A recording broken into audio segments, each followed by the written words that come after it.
ఏపీలో ఎన్నికలకు సమయం దగ్గర పడుతున్న కొద్దీ అధికార వైసీపీకి ఎదురుగాలి వీస్తోంది.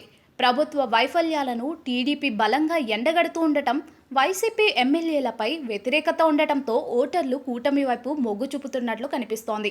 రాయలసీమలో సత్తా చాటుతుందని అంచనా వేసినా అక్కడ కూడా వైసీపీ ఎదురెదుతున్నట్లు కనిపిస్తోంది. ఇప్పటికే పలు సర్వేలు ఏపీలో కూటమిదే అధికారమని తేల్చాయి. తాజాగా స్ట్రా పోల్ సంస్థ కర్నూలు జిల్లాకు సంబంధించి సర్వే నిర్వహించింది.